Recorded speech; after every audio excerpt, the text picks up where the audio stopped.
Mi nombre, me vuelvo a presentar, ya que hice una introducción, pero me vuelvo a presentar porque vi que llegó mucha gente al siguiente mundo. Mi nombre es Diego Reynoso, soy licenciado en enfermería, docente de nivel superior y actualmente en términos académicos me encuentro. Bueno, Dios proveerá. ¿Tu compu acá? Pero ahora quiero usar mi compu para ver. Bueno. Ahí vemos cómo. Bueno. Te decía, soy licenciado en enfermería, estudié para ser docente, actualmente me desempeño como docente, estoy coordinando una materia salud pública y salud mental, donde la doctora Carreras es docente en la Universidad Nacional Guillermo Brown, en la materia salud pública y salud mental, para acompañantes terapéuticos. Además me encuentro cursando una maestría en el Instituto de Salud Colectiva de la UNLA, la maestría en epidemiología, gestión y políticas públicas de la salud. Después, ¿qué les puedo contar de mí en relación a mi currículum laboral? Bueno, yo me recibí de enfermero, lo primero que hice fue trabajar en terapia intensiva, unos 7, 8 años, y hace 10 más o menos que me dedico a ser coordinador de centros de salud, de las listas de barrio, de los CAPS, como le decimos nosotros, hacer el principio era coordinador y después, por mi título de grado, me promovieron a director sanitario profesional. Una cuestión no muy habitual, si bien hay experiencias de directores en centros de salud y en hospitales que no sean de la disciplina médica, pero bueno, es un campo de disputa aún. Y bueno, estoy transitando mi experiencia como licenciado en enfermería frente de equipo de salud. También tuve una experiencia muy cortita de trabajar en una guardia en Capital y una experiencia un poquito más amplia de un año de trabajar en una casa de día para personas con discapacidad, un lugar que se llama Bretaña, en Cordero. Quiero agradecer a Cari por invitarme a esta charla, a ustedes por estar acá participando, un viernes ya por la tarde, y más con las condiciones de lluvia, así que bueno, voy a intentar hablar cuánto tiempo tengo, Cari. El que quiera, bueno, yo entonces para no ser una cuestión eterna, me pongo un cronómetro acá y calculo voy a hablar 20 minutos, más o menos.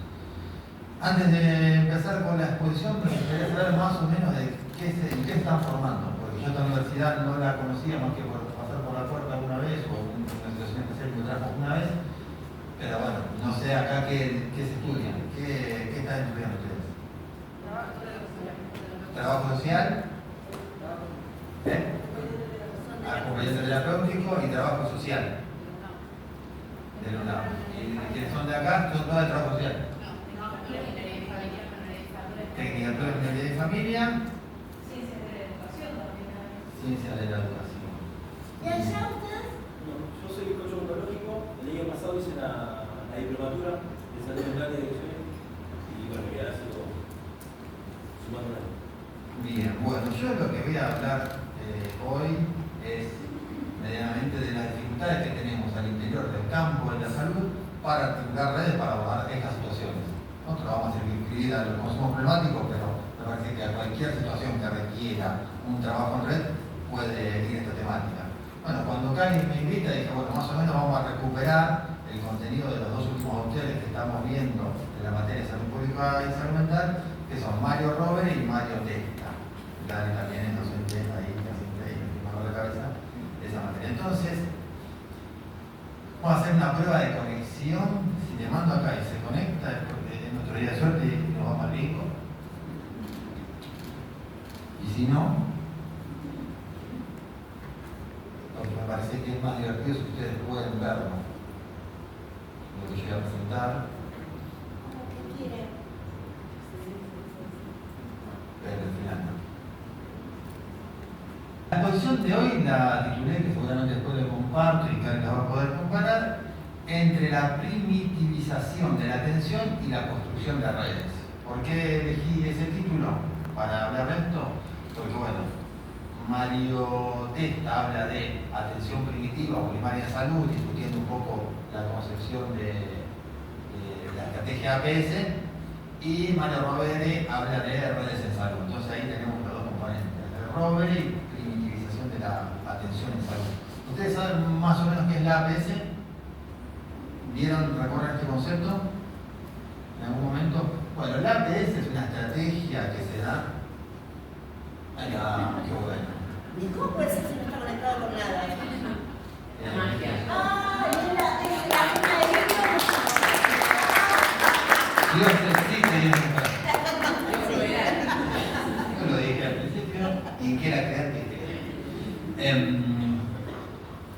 bueno, ¿en qué va a ser? Esto les comentaba que va a ser la guía de PBA, que es lo que Cari estuvo comentando en la exposición anterior, y en estos dos autores, ¿no? Es un poco precaria, no tuve para darle mucho maquillaje, pero bueno, es lo que pudimos tener para hoy. Lo importante es el contenido, no la estética que también pone, quizá después le pongo una pulidita mejor. Iba a estos autores, ¿por qué me parecían interesantes estos autores? Porque justamente hablan de eso, de primitivización, de la atención y la construcción de redes. Estaban en el concepto APS. El concepto APS es una estrategia de abordaje de la salud que se diseña a finales de los 70 en la Unión de Repúblicas Soviéticas Socialistas, en la ex Unión Soviética, dentro de un contexto de por qué se genera ahí, se genera en Kazajistán, en el Congreso de Almata, y se lanza esa estrategia sanitaria. ¿Qué es lo que hace Testa? Es crítico respecto a cómo se implementa esa estrategia sanitaria en América Latina. Entonces habla ahí de atención primaria o atención primitiva. ¿Y por qué dice lo de primitiva? Porque él dice, en la traducción, acá en América Latina nos confundimos eso, de atención primaria con atención primitiva. Confundimos pensando que la atención primaria, la estrategia APS, era lo primero que había que hacer, lo sencillo, la práctica más básica. Y eso que trae acarreado la pérdida del sentido de transformación del sistema de salud, la pérdida del sentido de transformación del campo de la salud y de sus prácticas al interior. A mí me parece que ustedes, siendo las disciplinas que se están formando y particularmente el trabajo social, van a insertarse en el campo de la salud, van a ver una forma de hacer las cosas, unas prácticas que por ahí se generan un poco de disonancia respecto a lo que ustedes van incorporando acá o cuál debería ser la función del campo de la salud. Van a encontrar ahí la dificultad de armar redes. Bueno, este autor discute medianamente eso, ¿no? Cómo fue mal interpretado en América Latina la implementación de esa estrategia sanitaria de atención primaria en salud, entre otras de las cuestiones que dice que se superpuso, no se buscó transformar el sistema y las prácticas, sino que se superpuso a lo que ya teníamos, que era un modelo clásico biologicista y hospitalocéntrico, se le superpuso a la atención primaria. Entonces se desarrollaron centros de atención primaria de la salud con prestaciones sencillas, pero que eso no es lo que estaban pensando los soviéticos en su momento, estaban pensando en otra cuestión. Bueno, después están los niveles de atención, que es otro concepto por ahí que conocen o no, pero bueno, tiene que ver con, está en la guía, lo van a poder encontrar en la guía, con el primer nivel son las salitas periféricas, el segundo nivel son los hospitales y el tercer nivel son los hospitales bien específicos de cuestiones a atender, como el hospital de Santa Lucía respecto a las cuestiones audiovisuales, hay uno que es de cuestiones gástricas, después está, bueno, ahora no me los acuerdo muy bien, pero el efecto contagioso, que es donde siempre se abordan el efecto contagioso. Entonces hay como tres niveles de atención. Y se piensa en el primero como de las prestaciones más básicas, pero no, en realidad es el de mayor desarrollo territorial y en donde ustedes como trabajadores sociales y cuál es la otra disciplina que técnicamente de la familia, después donde se van a apoyar para llegar a las comunidades. Vamos a la siguiente diapositiva. Por eso, bueno, me interesaba cruzarlos así. Bueno, bastante de lo que dice esta diapositiva es lo que estuvo hablando acá. ¿De qué hablamos cuando hablamos de consumos en niños, niñas y adolescencia? Bueno, hablamos de un fenómeno social, no solo de un fenómeno clínico. En contexto de desigualdad, violencia y exclusión, que ustedes bien deben conocer ya desde su formación, que es lo que a ustedes les toca abordar. Expresiones de malestar y de subjetividad, y es necesario, al momento de hablar de consumos de niños, niñas y adolescentes, no reducirlo en una conducta desviada. Considerar que hay situaciones que llevan a los niños a esos consumos. Acá me gustaría también hacer una distinción que no está en la diapositiva, me parece interesante, que hay consumos problemáticos de sustancias exógenas, es decir, todo lo que nos metemos por diferentes lugares del cuerpo, y las que son propias de producción endógena. Y ahí tenemos las que tienen que ver con la ludopatía, que es el juego problemático, con el consumo de redes sociales y demás, digamos. En cualquiera de las dos líneas es un consumo problemático y les di los argumentos que daba hace un ratito Cari respecto a cómo el sistema dopaminérgico actúa en el sistema y genera un cierto placer. Pero me parece que es interesante considerar los consumos problemáticos como aquellas sustancias que nos podemos incorporar exógenamente o las que produce mismo el cuerpo y nos llevan a esa situación de placer.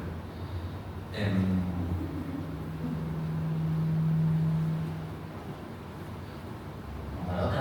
Claro, por lo que la toques. Sí, no, nada. Bien. ¿Estamos bien? A ver. Había una anterior. Sí, uno que plantea la guía de provincia. Ahí está. ¿Qué plantea la guía de provincia? Que es interesante que ustedes la puedan leer. Bueno, esto es un enfoque de derecho, una despatologización del consumo problemático, no considerarlo necesariamente una enfermedad. Si bien la ley de salud mental lo incorpora dentro de la problemática de salud mental, no considera todos los consumos como problemáticos o como una enfermedad, porque eso lleva a la estigmatización y la estigmatización al poco abordaje. ¿Qué más plantea la guía? La necesidad de intersectorialidad y participación comunitaria. Bueno, intersectorial, quienes saben, estén estudiando minoría y familia, saben que entiendo que sí, que no están en el campo de la salud, pero tienen una intersección con el campo de la salud. Trabajadores sociales, bueno, pueden desarrollarse en diferentes ámbitos, ya sea en el campo de la salud, o en el campo de la educación, o en otros ámbitos. Bueno, habla un poco de eso, de la intersectorialidad, y me parece que es imprescindible también considerar esto de la prevención, participación comunitaria. Y después también detalla la guía la prevención con familias y escuelas, incorporar esos actores al interior de la discusión. Siguiente.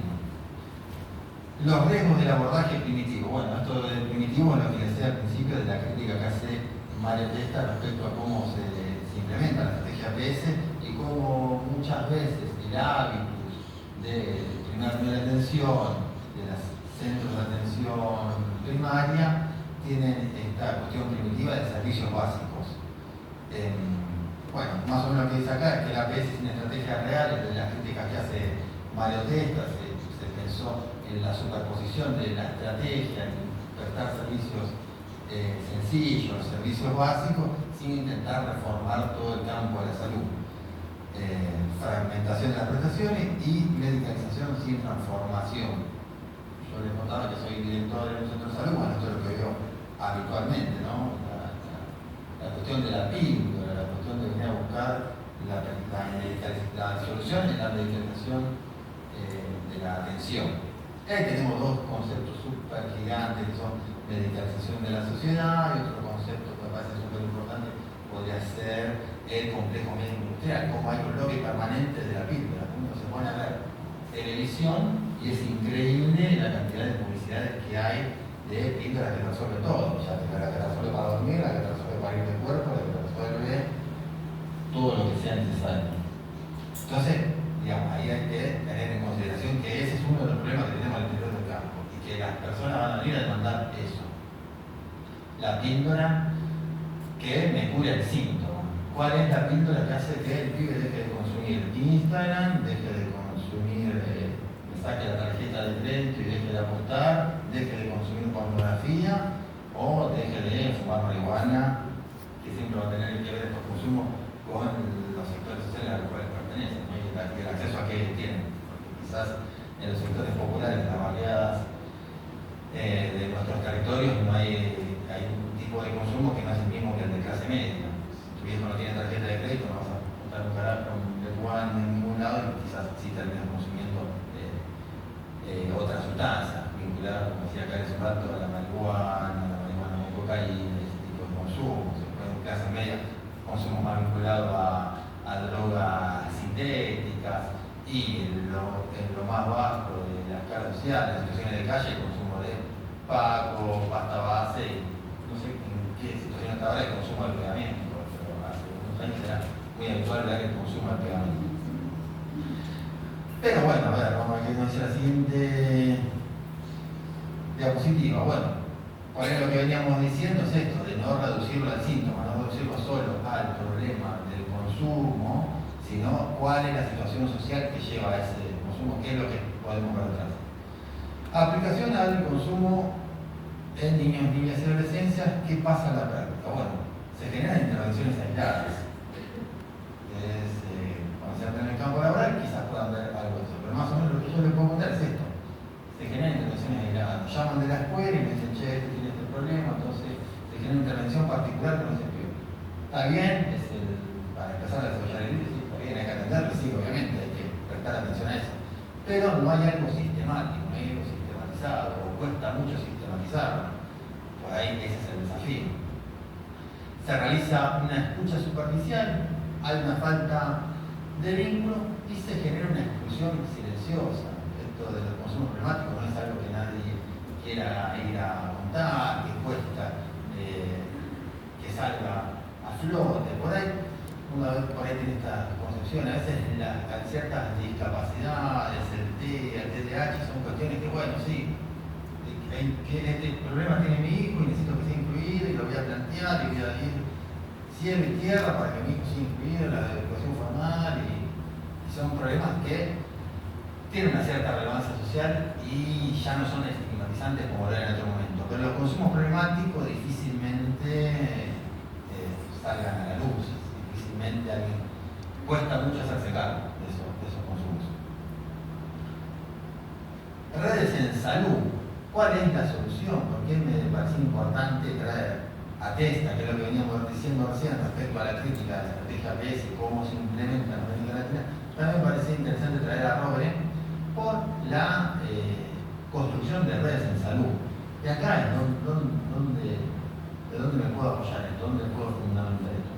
Que la complejidad de los problemas que nos tocan abordar al interior de nuestras sociedades no se resuelven en una sola disciplina, no se resuelven solo desde el trabajo social, no se resuelven solo desde la enfermería, desde la abogacía, desde el acompañamiento terapéutico, ni del médico, ni del psicólogo, ni del psiquiatra. Son complejos y nosotros vemos al principio de salud pública y salud mental la complejidad de Roberto García, los sistemas complejos. Dice que los problemas son tan complejos, voy un paso atrás. Hay problemas fáciles, hay problemas difíciles y hay problemas complejos. El problema fácil, nos sentamos un siguiente ejemplo, el problema fácil es hacer una torta, buscas una receta, la aplicas, lo haces. El problema difícil puede ser con un satélite en órbita. Bueno, hay un montón de variables más intervinientes, puede ser un quilombo, pero más o menos lo haces. Los problemas complejos son superiores a eso. ¿Por qué? Porque intervienen varias disciplinas y porque al mover una cosita, una intervención, estás modificando otra. Si lo abordás solo del trabajo social, te estás perdiendo la psiquiatría. Si lo abordás solo del trabajo social y la psiquiatría, te estás perdiendo el psicoanálisis de la justicia. Si lo abordás solo desde ese lugar y no pensás en los sistemas legales, te estás perdiendo de eso. Y cuando tocas cada uno de esos puntos, estás moviendo el otro. Eso más o menos, a grandes rasgos, los problemas complejos. También digo, cuestiones para que ustedes vayan después y de forma autodidacta puedan revisar y profundizar un poquito más, ¿no? Por lo cual es necesario armar redes interprofesionales, intersectoriales e interseccionales. Entonces, ¿cuál es esta es la necesidad de por qué necesitamos una red? Pero ¿cuáles son las características que tiene que tener una red? Bueno, la red tiene que ser un entramado humano e institucional. Ustedes como trabajador social o como minoría y familia, como sería gente de técnica, minoría y familia, van a ir recorriendo diferentes lugares y no es solo el vínculo institucional, sino también el vínculo humano. Encontrar la persona con el cual desarrollar confianza para poder resolver los problemas complejos. Y después, si no me olvido, tengo una anécdota para contar ahí un caso de un paciente dolorido, donde una trabajadora social vino a visitarnos a ver qué red podríamos conformar. Bueno, requieren conducción horizontal y sostenida, y las redes conformar una red no es una estructura burocrática, no es solo tener el mail, el teléfono o saber la ventanilla al cual ir a golpear, que obviamente por ahí se empieza, pero es sobre todo establecer un vínculo interpersonal de decir, bueno, estamos conmovidos para resolver este problema. Cuento con vos o no, y esta cuestión de la interdisciplina, la transdisciplina, también conceptos que quizás recorrieron o puedan explorar esta reciprocidad que se tiene que dar entre profesionales. Pero bueno, para abordar los consumos problemáticos en niños y adolescentes es fundamental establecer redes en salud. Y ahí tenemos varios Roberts que pueden buscar el texto que se llama Redes en Salud, un nuevo paradigma para el abordaje de las organizaciones y la comunidad. Un texto muy interesante, pueden recorrerlo.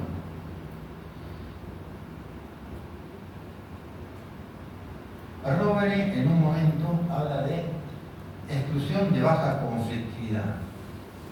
¿Qué nos quiere decir esto con Robert? ¿Por qué me interesaba hablarlo acá? Porque quizás los consumos problemáticos, al no ser tan sentidos, al no querer mostrarlos, al no querer que los niños, las niñas, los adolescentes queden estigmatizados como un jugador compulsivo, queden estigmatizados como un consumidor problemático, se excluyen su atención del sistema de salud y no aparece un reclamo de la sociedad, no aparece un fuerte reclamo. Cualquiera que deje una persona con alguna condición de discapacidad mental fuera de la atención de la inclusión, que rápidamente todos se sensibilizan y dicen, che, ¿cómo dejan a este chico con TEA? ¿Cómo dejan a este chico con síndrome de Down sin atención? Lo que está muy bien, ¿no?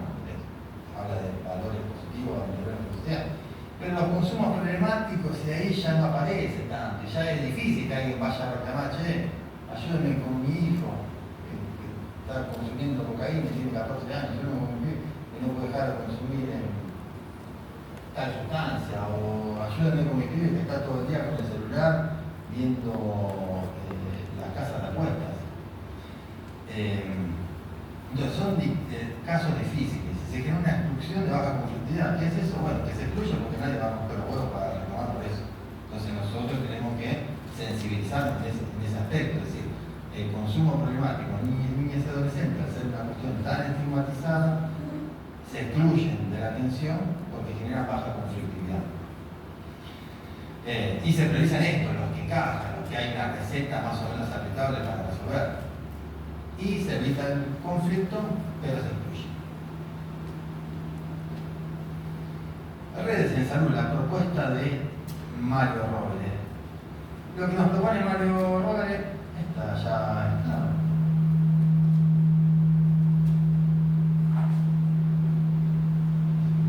A ver, vamos un poquito, ¿no? Me parece que se me repitió esta definitiva, ¿no?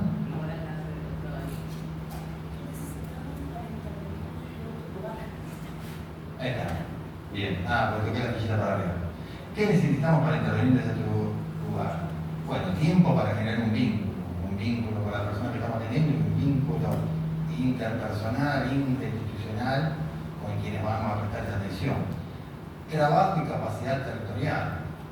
Trabajo es ponerle el cuerpo, es tomarse el colectivo e ir a conversar con quien haya que conversar. Y capacidad territorial. Bueno, no todos tenemos capacidad territorial.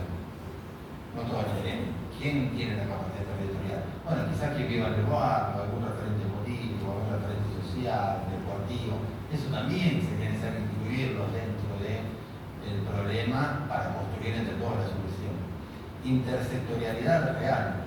En la última clase vimos un texto de Morazo que, bueno, dice que no es solamente los problemas que tocan en salud que se resuelven en salud, se resuelven también con la incorporación de trabajo de desarrollo social, del sistema de educación, de las organizaciones libres del pueblo, que están en todas nuestras comunidades, una sociedad de fomento, un club, el grupo cable, la iglesia católica, o cristiana, o evangélica. Y soporte institucional del conflicto, que ahí es el otro problema, porque después tejemos la red con todo lo de afuera, pero por lo de adentro, dice no, ese quilombo no la red, no, la red es el pibe que consume, si no hay forma, ese entonces bueno, ¿qué se necesita para intervenir en otro lugar? Esta característica, ¿no? No tener la sensibilidad social, que entiendo que todo lo que viene a estudiar acá la tienen. Tiempo para establecer vínculo, trabajo y capacidad territorial, que la puede tener uno, la puede construir, puede buscar quien la tenga, intersectorialidad con otros sectores y soporte institucional al conflicto al interior de nuestra institución. ¿No? Después, profesionales se enojan. Dicen, esos problemas no va a haber. El lugar de las subjetividades.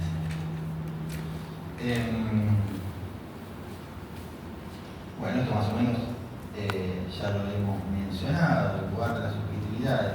Acá podemos hacer foco que el consumo puede ser expresión de malestar, de búsqueda o de identidad. La intervención debe ser singular. No sabemos por qué consume esa persona, podemos tener algunos indicios, pero tenemos que explorar bien en ese consumo para entender ahí qué es lo que está buscando, si pertenece a un grupo de pertenencia, si la está pasando mal en la casa, entonces esto es una salida, pero lo que tenemos que escapar ahí de las generalidades.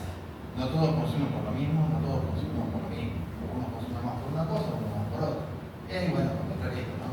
Un malestar, una búsqueda de identidad.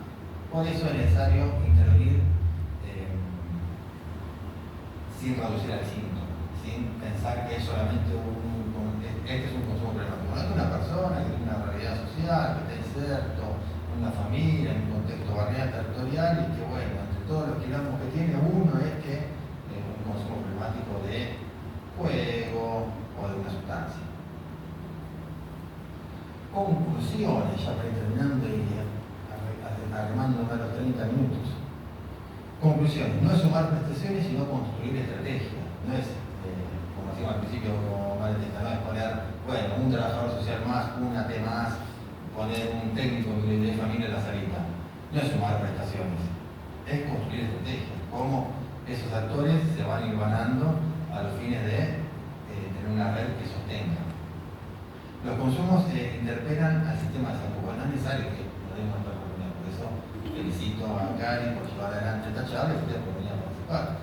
Los consumos problemáticos desde el 2010 están contemplados al interior de la ley de salud mental, pero los equipos, no sé si lo toman como un problema de salud, lo toman más como a la vieja usanza, como problemas policiales o otro tipo de problemas, no lo toman como un problema de salud. Entonces, el consumo problemático nos interpela al interior del sistema. Necesitamos redes reales y no discursos. Bueno, hoy estamos acá charlando un ratito, pero después hay que ponerse a lugar, poner el lomo y ponerse a práctica. En la maestría, el director Risco suele decir que la cabeza va donde los pies avanzan, por lo cual es necesario meterse en el territorio, involucrarse con las situaciones que a nosotros nos conmuevan, que nosotros nos queramos desarrollar, y ahí en ese proceso ir pensando, no quedarnos solamente en lo discursivo, pensar los consumos problemáticos, sino meternos en la acción. Y errores invitan a pensar estratégicamente. Bueno, esto podemos decir lo que decía antes, ¿no? Cómo nos damos lugar para ir a charlar con diferentes actores y estratégicamente intentar resolver el problema. Después, con los consumos problemáticos, particularmente de sustancia, va a haber un negocio que va a estar afectado, desde el que vende en el barrio. Bueno, eso también tenerlo en consideración. ¿A qué nos estamos juntando? ¿A qué estamos apelando? Y acá ya vendría lo final, que es esto de nos sumamos, construimos, y un espacio libre para hacerte pregunta. Acá esta imagen que sigue. ¿Dónde está? Bueno, esto más o menos la red, esto está en la guía, ¿no? También además hay que recordar la guía de cómo construir una red que dé sostén y soporte real a los consumos problemáticos. Así que por ahí cierro con esta anécdota, digamos, ya que hay muchas que son de trabajo social y la tecnicatura de familia tiene mucho que ver con esto también. Nosotros tenemos en el barrio de Orión un paciente con esquizofrenia que relativamente hace poco perdió a la madre, que es quien es el soporte por lo general de estas personas, siempre las mujeres son el soporte de la familia, del acompañamiento de las crianzas. Ahí tenemos una ventana gigante de género que no es la que hoy vamos a abrir, por lo menos una intención, si alguien quiere discutir eso lo podemos discutir. Pero bueno, lo que hago puntual es que con la pérdida de la madre pierde la constancia en la medicación y empieza con un desequilibrio, con un delirio y no encajar en las normas actuales de convivencia. Puntualmente, ¿qué hace? Bueno, por ahí en un momento sale a correr el núcleo barrio. Entonces esto se transforma en un problema social. ¿Qué es lo que pasa ahí? Bueno, estigmatizan loco, lo levantan la ambulancia y se lo internan. Están en el hospital, está bien, ¿no? Hay que atenderlo. se lo medica, se lo compensa, pero después la ley de salud mental nos dice que el mejor lugar para la recuperación de esas personas no es adentro de la institución psiquiátrica ni de la institución hospitalaria. El mejor lugar para reincorporarse es en el medio sociolaboral donde vivía actualmente, porque este pibe vivió, no sé exactamente qué tiene, pero tenía por lo menos 23, 24, 25 años, toda la vida vivió en el barrio, con ciertas condiciones, ahora porque te falta la medicación o porque no hay nadie que le esté dando la medicación, tiene esta situación de descompensación, pero el mejor lugar para estar inserto socialmente es el barrio, en su comunidad. Eso tiene que ver con valores éticos, morales, legales, deontológicos, ¿no? Entonces, bueno, viene la trabajadora social, sensibilizada, como seguramente muchos de ustedes, a establecer un vínculo con la salida al bar. Entonces viene y dice, bueno, necesitamos abordar a este paciente, que no se llama así, pero hoy le vamos a poner Cristian. Bueno, necesitamos, me cuenta la situación de Cristian, nosotros ya la conocíamos, la coordinadora del CAPS, nosotros somos una dupla directiva, un director y un coordinador, el director más abocado profesional y la coordinadora más abocado operativo es del barrio, y lo conocí así el caso de este chico Cristian. Entonces viene a intentar conformar una red para hacer soporte, y ahí nos trae, empieza a construir una red y dice, bueno, nosotros no es que nos queremos desprender del paciente, queremos ver qué pueden aportar ustedes, qué podemos contar con ustedes, no le queremos tirar el problema, no le queremos tirar el problema. Más o menos la red que estamos construyendo es que hay una vecina que le puede hacer de comer, encontramos un tío que no se lo va a llevar a la casa, ella dijo, no, me lo voy a llevar a la casa, no voy a establecer ningún vínculo con él, pero si necesita comprar algo, tiene una buena posición económica, yo lo compro. Está la escuela, hace poco vino el director de la escuela, donde él, entiendo, cursó la secundaria, estuvo inserto y dice, bueno, yo también estoy a disposición. Bueno, intentamos todos conformar una red, ¿no? Y dijimos, ¿nosotros qué podemos hacer desde el? Bueno, nosotros podemos dar una periodicidad para ir a visitarlo a Cristian, para evaluar cómo viene manejando el síntoma, para ver cómo está su situación de vivienda y para, si es necesario, todo el día llevar la medicación, bueno, nosotros vamos a poner un enfermero, una promotora que todos los días lleve la medicación y se asegure que pueda tomar la medicación. Y ahí empezamos a construir, intentar construir una estrategia de abordaje. Pero yo le digo, yo no me quiero quedar con el problema solo, le quiero cuidar lo legal. ¿Quién es el equipo del hospital que va a acompañar? ¿Quiénes son los que dicen, bueno, porque no te quedes tampoco sola en la información? ¿Quiénes son los que te acompañan? Como vos venís y me decís que no me estás tirando problemas a mí, bueno, ¿quiénes son los otros que van a acompañar? ¿Cuál es el equipo interdisciplinario que dice, esta es la medicación que va a tomar, esto es lo que tiene que controlarse, esto es lo que hay que ver, y si se descompensa, acá donde tiene que venir? Bueno, dije, le doy mi número de teléfono, como a todo el mundo, porque me parece que ahí empieza a establecerse una red, una relación. Pongo a disposición mi número de teléfono y se va a la trabajadora social a buscar allá lo que yo le había pedido. Bueno, ahí es donde yo me pongo autocrítico. Todavía no volvió. Yo cometo el error de no pedir el número de teléfono a ella, porque hace 3 semanas que digo, la puta madre no volvió. ¿Dónde vamos a resolver esta situación? Entonces ahí digo, decía la escuela de los tonos. Ahí yo la próxima vez que venga con una situación así, yo voy a agarrar el número de teléfono y voy a llamar y voy a preguntar, porque no sé qué dificultades. Uno se imagina qué es lo que pasó. Cuando fue y le dijo al equipo interdisciplinario, vino el director, me pidió que hagamos la cosa. Tiramos para los huevos, director, dejarlo acá. O no sé lo que pasó ahí.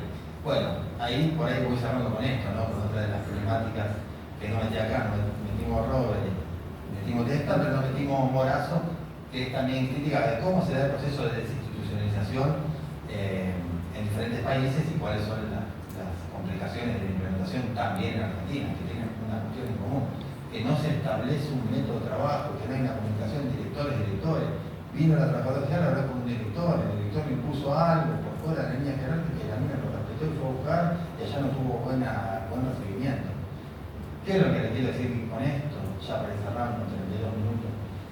Que son dificultades del campo de la salud, dificultades del campo social, complejas, que implican compromiso, que hay que poner mucho del cuerpo. Imagino que cuando uno viene a estudiar alguna de estas disciplinas, de ciencia de la salud o de ciencias sociales, es porque está con esa vocación. Pero después, al interior es necesario construir equipos que encuentren una lógica de funcionamiento que resuelva los problemas de la gente.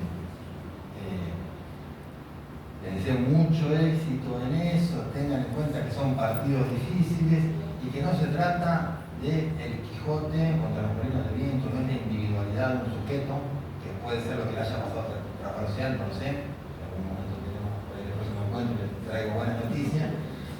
No es el Quijote con los molinos de viento, es el equipo, y tampoco tiene que ser un equipo de cracks.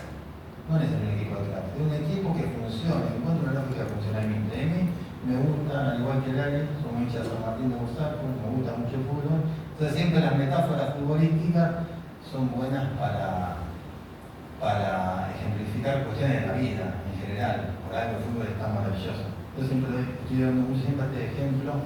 Conocen el Paris Saint-Germain, uno de los equipos más poderosos, creo que después del Real Madrid o junto ahí son los más potentes económicamente. Tenían a 3 jugadores hipercracks de las 3 selecciones más importantes, más poderosas del mundo.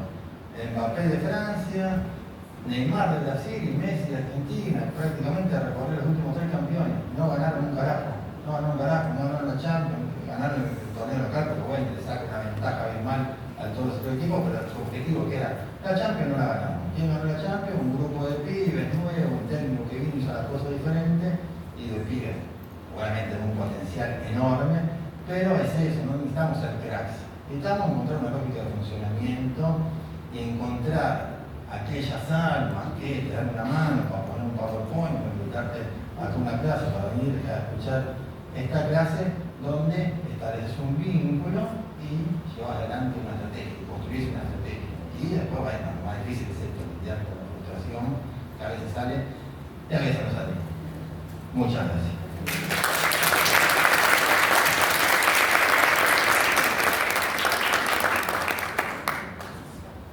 Bueno, muchísimas gracias, Diego, maravilloso. Yo comparto el cotidiano de otra universidad, siempre es muy lindo escucharte.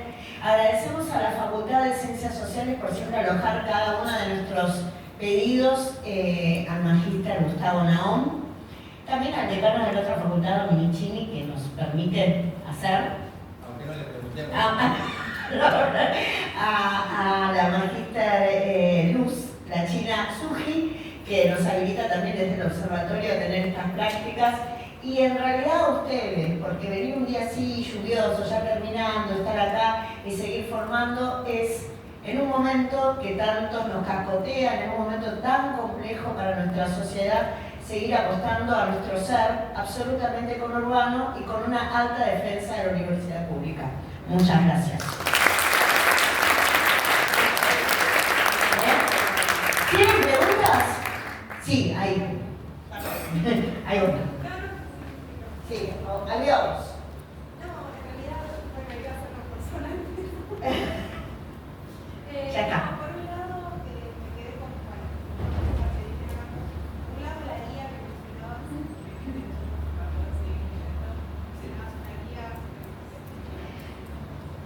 Es la del